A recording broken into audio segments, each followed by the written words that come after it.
대기업 STX 그룹의 폭망성쇠. 강덕수 회장님 잘 지내시지요? 대대적인 삽질 인포테인먼트 예능 다큐 미니 다큐 웹 내레이션 시리즈 구쥐.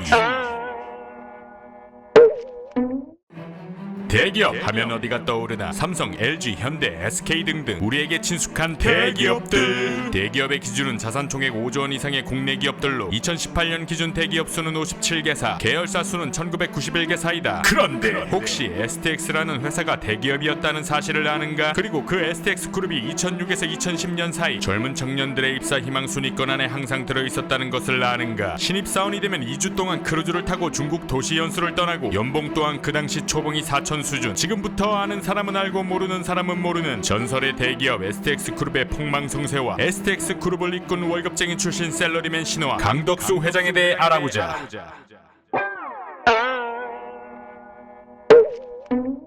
STX는 2001년 세상에 정식으로 이름을 알렸는데 STX의 약자가 뭔지 궁금하지? 바로 시스템, 테크놀로지, 엑설런스에서 한 글자씩 땄다는데 그럼 STE 아닌가? 하지만 뭐 STX다. STX의 전신은 바로 쌍용중공업이다. 쌍용중공업이 휘청거리자 시에 보였던 강덕수 회장은 사재를 털어 쌍용중공업을 인수하고 STX를 창립하였다. 그 후 STX는 유례없던 저돌적인 M&A를 이어나가는데 우선 쌍용중공업이 선박 엔진 등을 생산했기에 선박을 만드는 조선회사를 인수한다.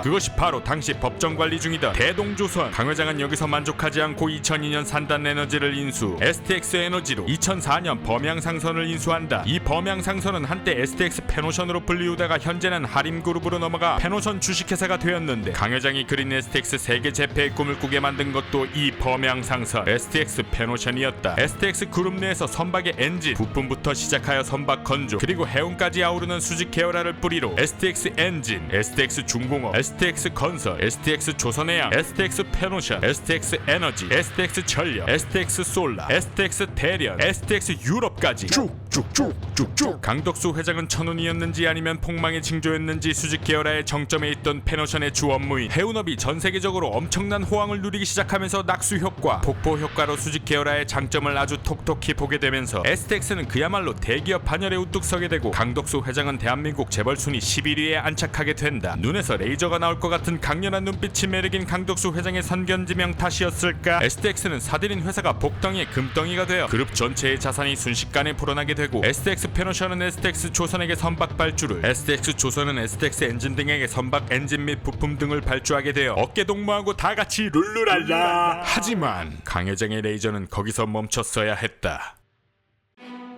세계 해운시장의 호황으로 페노션이 아도를 치고 나아가고 일감 몰아주기로 STX 조선에다가 비싼 값의 선박을 발주하고 내리사랑이 이어지는 가운데 강 회장은 야심차게 중국 대련시와 쿵짝쿵짝하여 엄청난 규모의 조선소를 세우며 STX 대련을 탄생시킨다. 거기서 끝이 아니었다. 세계 해운시장의 성장세를 맹신한 강 회장의 엔진은 논스톱 아우토반으로 끝까지 가자를 외치며 노르웨이의 세계 3위 크루즈선 제조업체 아커야즈를 인수, 2008년 STX 유럽으로 새 옷을 입히지만 2009년 말부터 세계 해운 시장의 대폭락이 시작된다. 해운업이 호황이면 이 수직 계열화의 그룹 구조에 아무 문제가 되지 않지만 반대로 해운업이 하락하기 시작하자 정수리에 있던 페노션부터 힘들어지기 시작하여 STX 조선, 엔진, 중공업 등등 싸그리 모두 휘청거리기 시작한다. 여기서 페노션은 과감한 결단을 내려야 했다. 일단 나부터 살자 라는 생각으로 비싼 선박 발주 모두 취소시키고 과감히 STX 수직 계열화의 맏형 노릇을 그만뒀어야 하지만 그렇게 하지 못하고 페노션의 최대 주주였던 산업은행과 강덕수 회장의 협상 결렬로 인해 어처구니 없이 갑자기 법정 관리에 들어가게 된다. 당시 페노션의 상황은 아무리 봐도 법정 관리까지는 갈 필요가 없었던 상황이었는데 가지지 못할 거라면 망가뜨려라라는 심보였을까? 폭락하던 세계 해운 시장에서도 장기용선 정리 및 해칭, 화물 확보 등으로 자생 회복이 가능했던 페노션에게 갑작스레 법정 관리 통보를 던져주고 다른 기업들을 살려보려 하지만 이미 잘못된 선택으로 시작된 도미노를 끊을 수는 없었다. 결국 STX 그룹은 여기저기 다른 회사들과 자본들이 하나씩 매각되며 산산이 공중분해되고 2018년 지주회사격이었던 주 STX마저 홍콩 자본의 회사에게 넘어가게 되면서 찬란했지만 짧았던 STX 그룹의 역사는 끝나고 말았다. 그리고 강 전 회장 등은 회사 돈 557억 원을 횡령하고 계열사 자금 2841억 원을 개인 회사에 부당 지원한 혐의로 재판에 넘겨졌으며 2조 3천억 원대 분식 회계를 통해 9천억 원대 사기 대출을 받고 1조 7,500억 원어치 회사채를 발행한 혐의를 받아 1심에서 징역 6년의 실형을 선고. 하지만 2심에서 집행유예로 풀려났다. 최근 뉴스로 한편으로는 STX의 여러 회사들로부터 490억 원대의 손해배상 청구를 당하고 있었지만 그거마저 사측에서 소송을 취하했다고 한다. STX 그룹의 폭망성세를 이 짧은 영상 안에 담는 것은 힘들 수도 있다. 그때 당시 순간순간의 결정과 환경, 그리해야 했을 수밖에 없는 사정 등등 기업을 운영하는 것은 그리 단순하지만은 않기 때문이다. 하지만 기업을 생존시키고 열심히 일하는 수천 수만 명의 직원들의 미래를 흔들어버린 결과를 볼 때 CEO로서의 공보다는 과가 더 많은 것이 사실. 한때 젊은 기업, 좋은 기업으로서의 이미지를 부각시키며 수많은 젊은 인재들의 무덤이 되었던 STX 그룹, 당신이 생각하는 좋은 기업은 어떤 기업인지 묻고 싶다.